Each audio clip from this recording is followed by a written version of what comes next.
প্রচন্ড জোরে ঘুষি মেরেছে আমাকে। আবারও গ্রেপ্তার বিধায়ক নওশাদ সিদ্দিকী। মুখ্যমন্ত্রীকে আমরা চাই না। বুকে মেরেছে, আমাকে ভাইজানকে আক্রমণ করতে চেয়েছিল। সিভিলে পুলিশের মধ্যে থেকে আমাকে মেরেছে।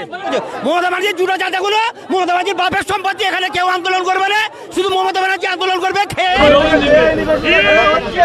বড় বড় লিডারকে না তুললে আন্দোলন ভেঙে যাবে। জানে এই বড় বড় আন্দোলনের লিডারকে যদি না তুলে যায় এই আন্দোলন ভেঙে যাবে। স্কুল বন্ধ করবেন, উনি তোলাবাজি করবেন, সবকিছু নিষিদ্ধ হস্ত, কিন্তু ইন্টিমেশন দিয়ে আমরা এই আন্দোলনে নেমেছি। মমতা ব্যানার্জি গণতন্ত্র বিরোধী কাজ করছে। মুখ্যমন্ত্রী মমতা ব্যানার্জি মোদী সরকারের সঙ্গে মিলিত। এই ওয়াকফ আইনের বিরুদ্ধে আমাদের আন্দোলন মমতার বিরুদ্ধে আন্দোলন ছিল না, কিন্তু মমতা ব্যানার্জি সমর্থন করছেন। কলকাতার রাজপথে টানতে টানতে নওশাদ সিদ্দিকীকে কলকাতা পুলিশ গ্রেপ্তার করলো। শুধু নওশাদ সিদ্দিকী নয়, 100রও বেশি মানুষকে আজকে যারা ওয়াকফ নিয়ে আন্দোলন করছিলেন তাদেরকে কলকাতায় গ্রেপ্তার করা হয়। ওয়াকফ আন্দোলনের অন্যতম মুখ কামরুজ্জামান, তিনিও কিন্তু গ্রেপ্তার হয়েছেন কলকাতা পুলিশের হাতে। দেখতে পাচ্ছেন সেই চিত্র, একেবারে নওশাদ সিদ্দিকীকে কিল ঘুষিয়েও মারা হয়, এমনটাই কিন্তু নওশাদ সিদ্দিকী নিজে বলেছেন, নিজে মুখে অভিযোগ করেছেন। এবং সেই সঙ্গে সঙ্গে আজাদ সমাজ পার্টির ইমতিয়াজ মোল্লা থেকে শুরু করে ওয়েলফেয়ার পার্টির বেশ কিছু তাদেরকেও গ্রেপ্তার করা হয়। সেই সঙ্গে সঙ্গে প্রায় 100রও বেশি মানুষকে কলকাতা থেকে গ্রেপ্তার করা হয়। ওয়াকফ আইনের বিরুদ্ধে তারা আন্দোলন করছিলেন, ধর্ণামঞ্চ আজ থেকে শুরু করছিলেন। কলকাতা পুলিশের কাছে বারবার অনুমতি চাওয়ার পরেও কিন্তু তারা অনুমতি দেয়নি। সে কারণে আজকে তারা কলকাতা মেট্রো চ্যানেলের কাছে ধর্নায় বসছিলেন। ওয়াকফ আইন নিয়ে কলকাতায় প্রতিবাদ করা যাবে না, এমনটাই কিন্তু কলকাতা পুলিশের পক্ষ থেকে বলা হচ্ছে। এই জামায়াত অবৈধ জামায়াত, ওয়াকফ আইন নিয়ে প্রতিবাদ করতে গেলেই দেখেছি বারবার কলকাতা পুলিশের বাধার সম্মুখীন হতে হয়েছে। আমাদের এসএসটিভির প্রতিনিধি মেহেদি হাসান কলকাতায় সরাসরি সেই চিত্র আপনাদেরকে দেখিয়েছেন এবং আরও বেশ কিছু চিত্র আপনাদেরকে দেখাচ্ছে এসএসটিভি পাবলিকের মাধ্যমে। পুলিশে এরকম আচরণ আমি কোনোদিন দেখিনি, এর আগে অনেক হয়েছে। অন্তত ন্যূনতম রেসপেক্ট আছে বিধায়কদের। সিভিলে পুলিশের মধ্যে থেকে আমাকে মেরেছে, প্রচন্ড জোরে মেরেছে। বরঞ্চ ওখানে যিনি সিনিয়র অফিসাররা ছিল তাদেরকে বলছে, সাহেব আপনাদের সাইডে যান, আপনাদের যারা অধীনস্থ তাদেরকে পারে, কারণ এরা ঠেলাঠেলি করছে, সাহেবদের চোট হয়ে যেতে পারে, তাদের সম্মানার্থে। তার পরিবর্তে কি আমি একটা পেলাম। হ্যাঁ, কথা বলছিলাম তো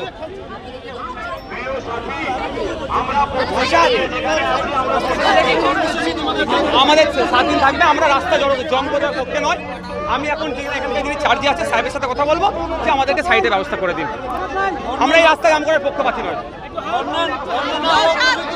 7 দিন চলবে আমাদের ধর্না, 7 দিন ওয়াকফকে বাঁচানোর জন্য, ফেক এসটি/এসসি সার্টিফিকেট বাতিলের জন্য, এসআইআর এর নামে যে নাগরিক হয়রানি আতঙ্কের তৈরি হচ্ছে এটা বন্ধের জন্য, পরিযায়ী শ্রমিকরা বিভিন্ন রাজ্যে যেভাবে আক্রান্ত হচ্ছে সেটা বন্ধের জন্য, এবং সাথে সাথে ওবিসি সার্টিফিকেট নিয়ে যেভাবে পিছিয়ে বর্গের হিন্দু আর মুসলমানরা ক্ষতিগ্রস্ত হচ্ছে এর স্থায়ী সমাধানের জন্য।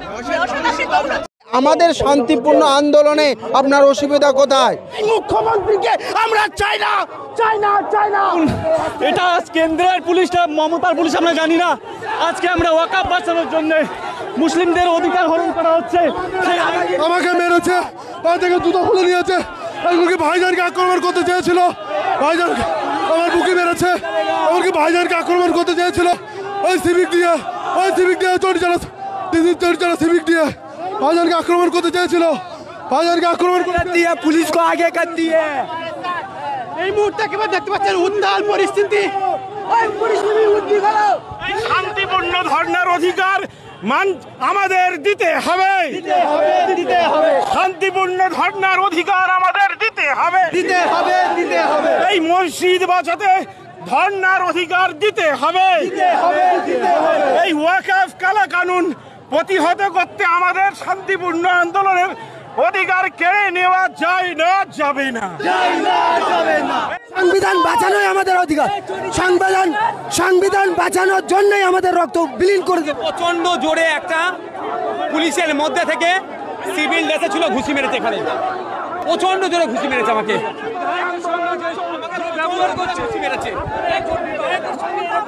পুলিশে এরকম আচরণ আমি কোনোদিন দেখিনি, এর আগে অনেক হয়েছে। অন্তত ন্যূনতম রেসপেক্ট আছে বিধায়কদের। সিভিলে পুলিশের মধ্যে থেকে আমাকে মেরেছে, প্রচন্ড জোরে মেরেছে। বরঞ্চ ওখানে যিনি সিনিয়র অফিসাররা ছিল তাদেরকে বলছি, সাহেব আপনারা সাইডে যান, আপনাদের যারা অধীনস্থ তাদেরকে পারে, কারণ এরা ঠেলাঠেলি করছে, সাহেবদের চোট হয়ে যেতে পারে, তাদের সম্মানার্থে। তার পরিবর্তে কি আমি একটা পেলাম? হ্যাঁ, কথা বলছিলাম, তোকে বলছিলাম তো।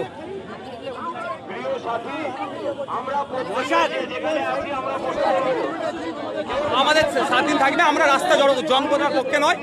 আমি এখন এখানকার যিনি চার্জে আছে সাহেবের সাথে কথা বলবো যে আমাদেরকে সাইডের ব্যবস্থা করে দিন। আমরা এই রাস্তায় জাম করার পক্ষপাতী নয়। 7 দিন চলবে আমাদের ধর্না, 7 দিন ওয়াকাফকে বাঁচানোর জন্য, ফেক ST/SC সার্টিফিকেট বাতিলের জন্য, SIR এর নামে যে নাগরিক হয়রানি বাতঙ্কের তৈরি হচ্ছে এটা বন্ধের জন্য, পরিযায়ী শ্রমিকরা ভিন্ন রাজ্যে যেভাবে আক্রান্ত হচ্ছে সেটা বন্ধের জন্য, এবং সাথে সাথে OBC সার্টিফিকেট নিয়ে যেভাবে পিছিয়ে বর্গে হিন্দু আর মুসলমানরা আজ ক্ষতিগ্রস্ত হচ্ছে এর স্থায়ী সমাধানের জন্য। পুলিশ জোরে ঘুষি মেরেছে আমাকে, আমি এর আগে এই ধরনের পারমিশন পুলিশ দেবে আমাকে? এই মুহূর্তে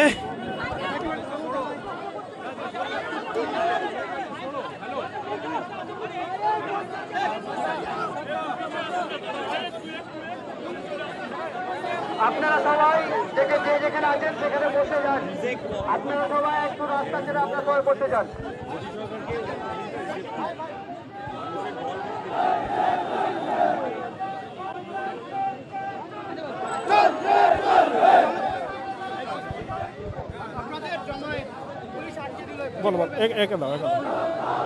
আমাদের কাছে পরিষ্কার কথা, আমাদের আন্দোলন, আমাদের সব কিছুই, আমাদের মাটি আমাদেরকে খুঁজে নিতে হবে, কোনো সরকার আমাদেরকে খুঁজে দেবে না। আমরা সরকারের বিরোধিতা করছি না, কিন্তু আমাদের যারা বিরোধিতা করবে, আমাদের এই কাজকে যারা ভাঙাচোরের কথা বলে দেবে, আমরা সেই সরকারের চোখের চোখ রেখে কথা বলে যাব।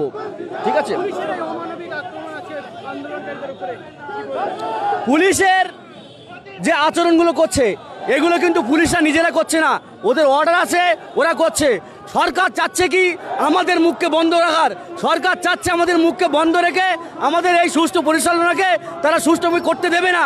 আমরা পরিষ্কার মানুষ, আমাদের ইউনিভার্সিটির ছেলে, আমরা এটাই বলতে চাই, আমাদের ভবিষ্যতের আমাদের জিনিসগুলো আমরাই খুঁজে নেব, আর কেউ আমাদের এই জিনিসটা খুঁজে দেবে না। আমাদের এই জিনিসগুলোকে সরকার কোন চোখে দেখছে সেই সরকারকে আমরা পরিষ্কার বলতে চাই। মুসলিম সমাজের এত খারাপ বিষয়, মুসলিম সমাজকে নিয়ে এত কথা হবে কেন? কোন মুসলিম সমাজ আজ পর্যন্ত এগোতে আসলো না, কোন মুসলিম সমাজ বলতে পারলো না আমরা কি জন্য এখানে এসেছি, আমরা কি জন্য এই পথে নেমেছি। আমাদের পরিষ্কার একটাই কথা, আমাদের সব কিছুই, আমাদের দাবি দাবা যদি না মানে আমরা এই আন্দোলনকে আমরা আরো দৃঢ় থেকে দৃঢ়তম করে দেবো। পুলিশরা চাচ্ছে সংখ্যালঘুরা কোনো আন্দোলন করবে না, সংখ্যালঘুদের কোনো পশ্চিমবাংলায় জায়গা নেই। যদি সংখ্যালঘুদের পশ্চিমবাংলায় জায়গা থাকতো তাহলে সংখ্যালঘুদের এরকম আচরণ করতো না। সরকার ভালো করে জানে সংখ্যালঘু একবার যদি জেগে যায় তাহলে এই সংখ্যালঘুদের থামানোর মতো শক্তি আর কোনো সরকারের নেই।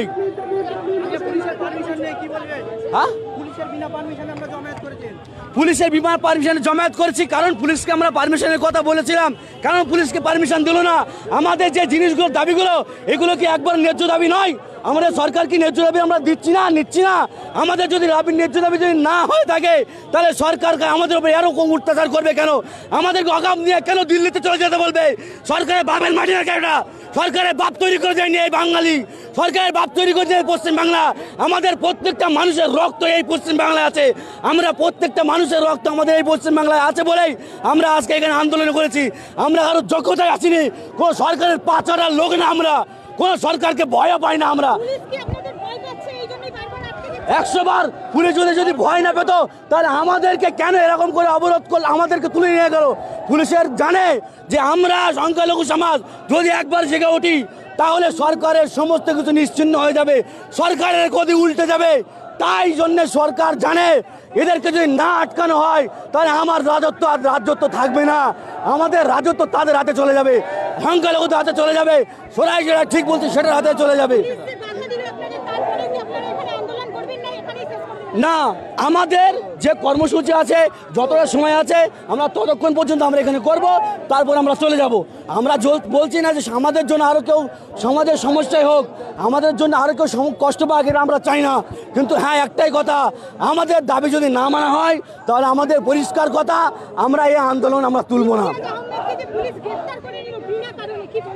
ইমতিয়াজ আহমেদ ভাইকে গ্রেপ্তার করেছে, জানে বড় বড় লিডারকে না তুললে আন্দোলন ভেঙে যাবে, জানে এই বড় বড় আন্দোলনের লিডারকে যদি না তুলে যায় এই আন্দোলন ভেঙে যাবে, এই আন্দোলন ছড়িয়ে ছিটিয়ে যাবে। সেই জন্য বড় বড় লিডারকে তুলে নিচ্ছে, যাতে এই আন্দোলনটা সুস্থভাবে না হয়, এই আন্দোলনটা পরিষ্কারভাবে না হয়। পশ্চিম বাংলাকে অরাজকতার মধ্যে তরাজকতা তৈরি করা হচ্ছে, এই অরাজকতা আমরা আর মেনে নিতে পারি না। ইমতিয়াজের মধ্যে একটি ইমতিয়াজ তুলে নিচ্ছে, আমরা ইমতিয়াজের মধ্যে হাজার হাজার ইমতিয়াজ এখানে তৈরি করে রাখবো।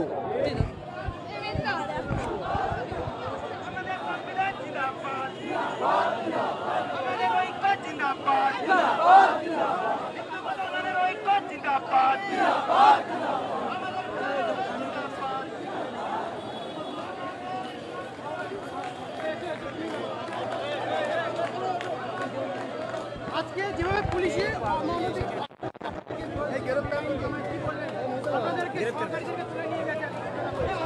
মানে আমরা বাংলায় বাস করছি না উত্তরপ্রদেশে বাস করছি আমরা বুঝতে পারছি না। আজকে যে ধর্ণা মঞ্চটা ছিল, এখানে কোনো রাজনৈতিক ব্যানার ছাড়া বিভিন্ন সংগঠনের পক্ষ থেকে ধর্ণা মঞ্চটা ছিল, কিন্তু বাংলার প্রশাসন, বাংলার মুখ্যমন্ত্রী, বাংলার পুলিশ মন্ত্রী যেভাবে দিনের পর দিন বিশেষ করে একটা সম্প্রদায়ের ওপরে টার্গেট করে, মুসলমানদের ওপরে টার্গেট করে যেভাবে প্রত্যেক এই মুহূর্তে দেখতে পাচ্ছেন একেবারে আবারও উত্তাল পরিস্থিতি, আন্দোলনকারীদেরকে নিয়ে যাওয়া হচ্ছে, পুলিশি ধরপাকড় চলছে।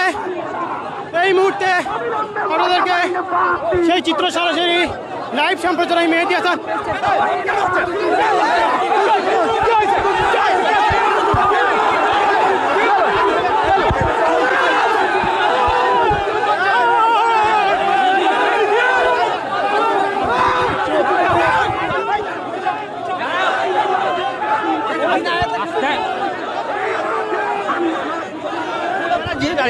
এই মোদী সরকারকে খুশি করতে আমাদের আন্দোলনে বাধা দেওয়া যায়নি, যাবে না।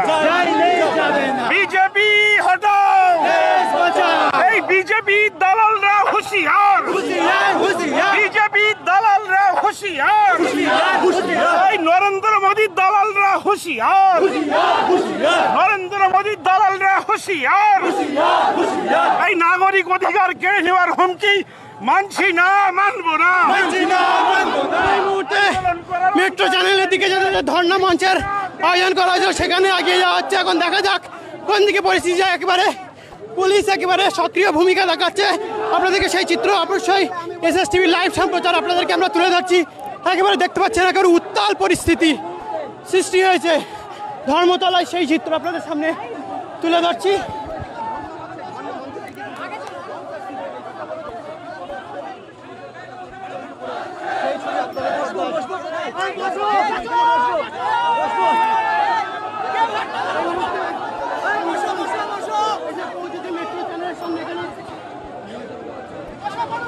অনেকদিন পাতা হচ্ছে এখানে বসানোর জন্য, এই পুলিশ ছিঁড়ে দিচ্ছে আন্দোলনকারীদের যে বসার যায় সেই চিত্র আপনাদেরকে দেখাচ্ছি।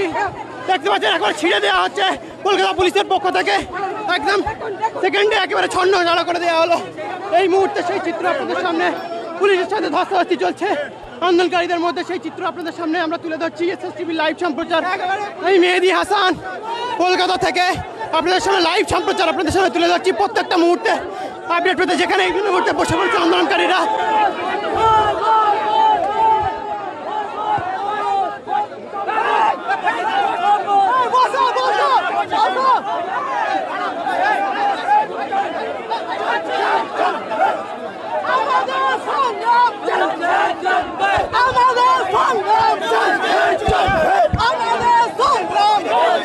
আমরা সংবিধান বাঁচানোর জন্য এই মাঠে নেমেছি।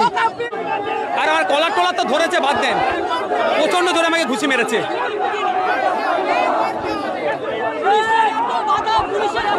আমাকে প্রচন্ড জোরে ঘুষি মেরেছে পুলিশ, সিভিলে থেকে পুলিশ হিসাব প্রচন্ড জোরে মেরেছে। আক্রান্ত হয়েছে বিধায়ক নওশাদ সিদ্দিকী, তিনি দাবি করলেন। এই মুহূর্তের চিত্র আপনাদের সামনে SSTV লাইভ সম্প্রচার একেবারে এক্সক্লুসিভ আমি মেহেদী হাসান আপনাদের সামনে তুলে ধরছি। সেই চিত্র একেবারে ধর্মতলায় একেবারে উত্তাল পরিস্থিতি তৈরি হয়েছে। আন্দোলনকারীরা এখানে মধ্যে হয়তো বসে গেছে।